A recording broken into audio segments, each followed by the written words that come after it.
Welcome to our YouTube channel. ये कहानी एक ऐसे फोन की है जो हमें बताएगा कि फ्यूचर में क्या होने वाला है, यानी कि आगे की जिंदगी में उस इंसान के साथ क्या होगा जिसके पास भी ये नई टेक्नोलॉजी का फोन होगा। कहानी की शुरुआत में हमें एक औरत दिखाई जाती है जो अभी तक स्टेशन पर थी। वो अपने फोन को लगातार देख रही थी। जो उसके फोन में मैसेजेस आ रहे थे वो बिल्कुल वैसा ही कर रही थी और इसी वजह से उस औरत को अपनी ट्रेन छोड़नी पड़ती है। उसे मैसेज आता है कि वो दूसरी ट्रेन में बैठ जाए, पर वो उस ट्रेन में नहीं बैठती और दूसरी ट्रेन बदलने का सोचती है। इसी वजह से वो ट्रेन के नीचे आ जाती है और उसकी मौत हो जाती है, यानी कि उस औरत ने अपने फोन की बात नहीं मानी और उसकी मौत हो गई। इसके बाद हम कहानी में एक आदमी को देखते हैं जिसका नाम मैक्स था और वो आईटी इंजीनियर भी था और एक कंपनी में सिक्योरिटी सिस्टम इंस्टॉल कर रहा था। जब वो अपना सारा काम करके वापस होटल जाता है, उधर उसे काउंटर लेडी उसको एक पार्सल देती है जो उसके नाम पर आया था। पर वो तो जैसे बहुत हैरान था क्योंकि वो अभी इस जगह पर ना तो किसी को जानता था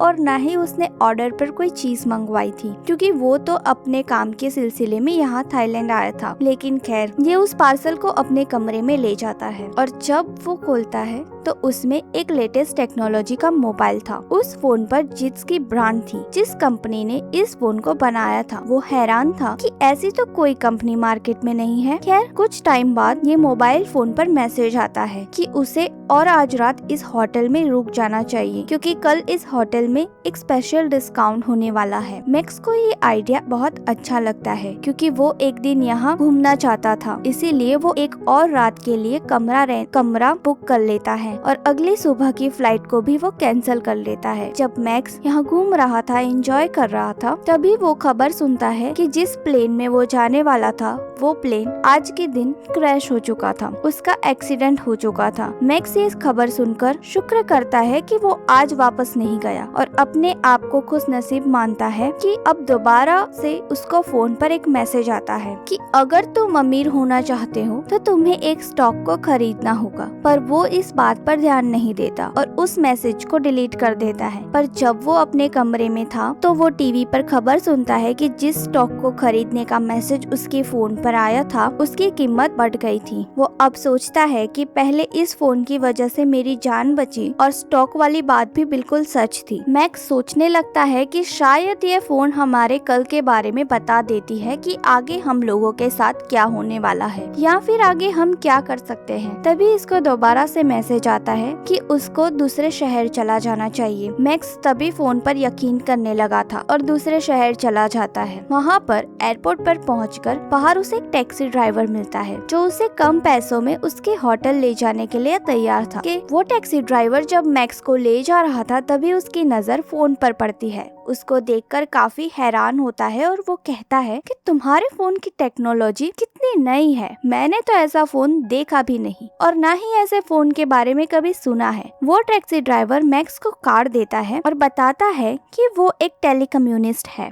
जो टेक्नोलॉजी की नई नई चीजें बनाता है। ऐसे ही बातें करते हुए मैक्स अपने होटल पहुंच गया था जहां पर फोन ने इसे आने के लिए कहा था। वहां पर पहुंचते ही उसे दोबारा से मैसेज आता है कि कसिनो में जाकर उसे खेलना चाहिए। मैक्स भी ऐसा ही करता है। मैक्स को कसिनो के खेल का ज्यादा अंदाजा नहीं था, इसीलिए वो उस मशीन तक जाता है जिसके बारे में उसका मैसेज आया था। पर वहाँ पर पहले से ही एक आदमी बैठा हुआ था और खेल रहा था। तभी मैक्स को दोबारा मैसेज आता है कि इस मशीन पर जैकपॉट लगने वाला है। वो अब उस आदमी को मशीन से उतरने के लिए ढेर सारे पैसे देता है जिससे कि वो इस मशीन से हट जाए और ऐसा ही होता है। तभी मैक्स पहले ही कोशिश में ढेर सारे पैसे जीत जाता है। वहीं पर कसिनो की टीम उसे कैमरा से देख रही थी। सब हैरान थे कि इस आदमी को कैसे पता चला कि इस मशीन पर जैकपॉट लगने वाला है, क्योंकि पहले उसने आदमी को वहां से हटाने के लिए पैसे भी दिए थे। मैक्स जीते हुए पैसों से और ज्यादा कार्ड खरीद लेता है और दोबारा से खेलता है। इस बार भी वो जीत गया था। तो वहाँ की सिक्योरिटी टीम को मैक्स पर पूरा शक था कि बार बार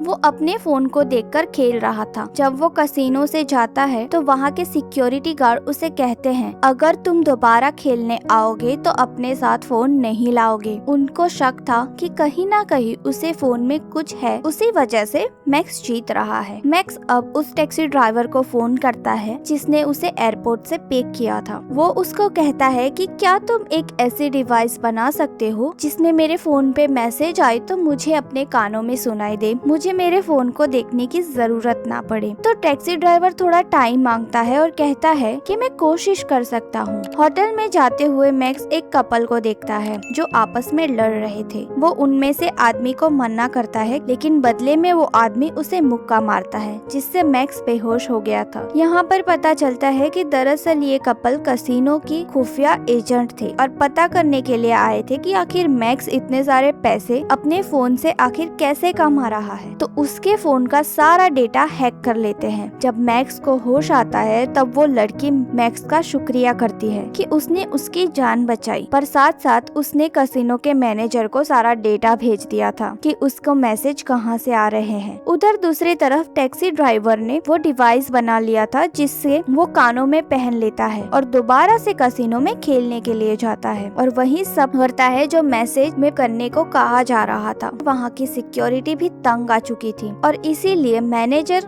आके उसे पकड़ लेता है और उधर FBI के एजेंट भी आ चुके थे। अपने साथ ले जाते हैं और पूछते हैं कि ये सब कौन कर रहा है, ये तुम्हें ये मैसेजेस कौन भेज रहा है। पर इस बारे में मैक्स खुद भी नहीं जानता था। FBI का ऑफिसर कसिनो के मैनेजर से मिलता है और बताता है कि ये केस उनके लिए नया नहीं है। इससे पहले भी बहुत से ऐसे केस आ चुके हैं। बहुत लोगों को ऐसे ही फोन मिले थे जिसमें उन्हें पैसे कमाने के तरीके बताए गए और जब भी हमने उन लोगों को पकड़कर पूछा कि तुम्हारे पास फोन कहां से आया, और तभी कुछ वक्त के बाद उन लोगों की मौत हो गई। और हर बार की तरह हम इस बात के बारे में कुछ भी नहीं जान पाते। अब ऑफिसर मैक्स के पास जाता है और कहता है, देखो तुम्हें हमारा साथ देना होगा और पता करना होगा कि फोन कहां से आ रहे हैं। ऑफिसर यहाँ पर अपने बॉस को भी फोन करके सब कुछ बताता है। अभी तक उन्हें कुछ भी पता नहीं चल सका फोन कहां से आया। और हाँ, मैक्स भी अब हमारी मदद करने के लिए तैयार है। मैक्स को दोबारा से कसिनो में भेजते हैं और कहते हैं कि इस मोबाइल के मैसेज को हैक करने के लिए कम से कम हमें 3 मैसेजेस की जरूरत है। तभी मैक्स को दोबारा से मैसेज आना शुरू हो जाते हैं और इसी बार भी वो उन मैसेजेस कहने पर खेलना शुरू कर देता है, पर वो हार गया था। उसको एक मैसेज मिलता है जिसमें लिखा था कि मैं जानता हूँ कि कोई मेरा डेटा हैक करने की कोशिश कर रहा है। उधर FBI के एजेंट ने मोबाइल के डेटा का हैक कर लिया था। जब उनका बॉस ये सब देखता है तो वो सबको जाने का कहता है, जैसे वो इन सब चीजों के बारे में पहले से ही जानता था। ऑफिसर अपने बॉस को फोन करके बताता है कि इस फोन का जरिया एक एशलॉन है जो कि एक सुपर कंप्यूटर है। बॉस तो पहले से ही कंप्यूटर के बारे में जानता था, पर वो किसी को भी कुछ भी नहीं बताता था क्योंकि उसके बताने से वो सब राज खुल जाता था। ऑफिसर बताता है जो कि आर्टिफिशियल इंटेलिजेंस से चलता है, जिसको सिक्योरिटी के लिए बनाया गया था। ये सब बात सुनकर बॉस को ये लग रहा था कि उसको किसी ने हैक किया है। यहाँ पर बॉस एक दूसरे एजेंट को अपने साथ मिलने के लिए कहते हैं जो मैक्स की तरह ही दिखता था, जिसको मैक्स का फोन भी दिया गया था। तभी उसको मैसेज आता है कि रोड क्रॉस कर लो। जैसे ही वो ऐसा करता है उसको एक गाड़ी टक्कर मार देती है। उस बेचारे की वहीं पर मौत हो गई थी। असल मैक्स अभी भी जिंदा था और उसी लड़की के साथ था जो खुफिया एजेंट थी जिसकी उसने जान बचाई थी। पर मैक्स ये बात नहीं जानता था कि वो लड़की एक खुफिया एजेंट है। तभी वो लड़की देखती है कि छत पर से एक आदमी गोलियां चलाने वाला है। वो सब समझ गई थी कि ये लोग मैक्स को मारना चाहते हैं। ऐसा क्यों था, क्या उस फोन की वजह से, ये बात कोई भी नहीं जानता था। पर वो लड़की सबको मार देती है और मैक्स को भी बचा लेती है। सब मैक्स को पता चल चुका था कि वो लड़की एक एजेंट है, उसके साथ प्यार करने का नाटक कर रही थी। तभी यहाँ पर हमें पता चलता है कि उन लोगों को मारने FBI के बॉस ने भेजा था। कुछ ना कुछ तो जानता था वो मोबाइल के बारे में और उसे ऐसा लग रहा था कि मैक्स उनके बारे में काफी कुछ जान गया है, इसीलिए उन आदमियों को मरवाने भेजा था। मैक्स अब खुद भी जानता था कि ये मैसेज इस फोन पर आखिर कहां से आ रहे थे। उधर बॉस ने भी इस पर नजर रखी हुई थी। मैक्स सब टैक्सी ड्राइवर के पास जाता है। वो टैक्सी ड्राइवर को बताता है कि तुम्हें ये पता करना होगा कि ये सारे मैसेजेस कहां से आ रहे हैं। वो कहता है, हाँ मैं पता तो कर लूंगा, पर इसके बारे में पता करने में मुझे घंटे लग सकते हैं। इसके बाद वो सब पता करने की कोशिश करता है। इस बार इसे सब पता चल चुका था। वो बताता है कि सारे मैसेजेस एक सुपर कंप्यूटर से आ रहे हैं, जिसको एशलॉन AI भी कहा जा सकता है, जो खुद से सब कुछ सोच सकता है। मैक्स को ये सब अजीब लग रहा था कि एक कंप्यूटर वो भी इतना कुछ कैसे कर सकता है। वो बताता है कि ये कोई आम कंप्यूटर नहीं है, ये हर तरह की मशीन को कांटेक्ट कर सकता है और इसीलिए उसने तुम्हें पहले ही बता दिया था कि तुम उस प्लेन में मत जाओ, वो क्रैश होने वाला है। वो कहता है कि वो कंप्यूटर इतना स्मार्ट है कि हर तरह की मशीन के बारे में पता कर सकता है। जब वो ये सब कुछ बता ही रहा था, तभी उधर कुछ आदमी आ जाते हैं जो मैक्स को मारने के लिए आए थे। वो यहाँ से जल्दी से गाड़ी में बैठकर चले जाते हैं। उनका पीछा FBI के एजेंट कर रहे थे, पर मैक्स उनमें से एक ऑफिसर को पकड़ लेता है। अब वो मैक्स को सारी सच्चाई बता देता है। कहता है कि हम तुम्हें इसलिए मारना चाहते थे ताकि कंप्यूटर का राज किसी और को पता ना चल सके, जिसको हमने ही बनाया है। पर अब वो खुद से काम कर रहा है जो खतरा बन सकता है, इसीलिए हम तुम्हें मारना चाहते थे ताकि इस बारे में तुम किसी को कुछ ना बताओ। तभी मैक्स को मैसेज आता है कि उसी जगह पर जाने का कहा गया था जहां पर मैक्स ने सिक्योरिटी सिस्टम को इंस्टॉल किया था। वहां पर भी वो कंप्यूटर सिक्योरिटी कैमरा की मदद से मैक्स को देख रहा था और उसको यहाँ पर मैसेज आता है कि यहाँ पर जितने भी कंप्यूटर है उसको एशलॉन से कनेक्ट कर दो, जिससे वो कंप्यूटर अपडेट हो जाएगा। उसके बाद दुनिया में जितनी भी बनाई गई मशीन है सबके डेटा को कांटेक्ट कर सकता है। मैक्स यहाँ पर देखता है कि उस एशलॉन सुपर कंप्यूटर के कंट्रोल में सारे कंप्यूटर आ गए थे। वो रोकने की कोशिश भी करता है पर वो नहीं रोक पाता। हम देखते हैं उधर FBI ऑफिसर अपने बॉस को बता रहा था हमें इस एशलॉन मशीन को बंद करना होगा, वरना ये सारी दुनिया की मशीन के साथ इंसान को भी कंट्रोल कर लेगा। उधर मैक्स ये कह रहा था इस मशीन को बनाने का मकसद लोगों को साइबर सिक्योरिटी जैसी टेक्नोलॉजी की दुनिया में गलत काम होते हैं उसे रोक सके। इसे सुनते ही वो मशीन अपने आज तक के सारे कामों को वहाँ के कंप्यूटर के सामने लाने लगता है जो आज तक उसने किए थे। इसी तरह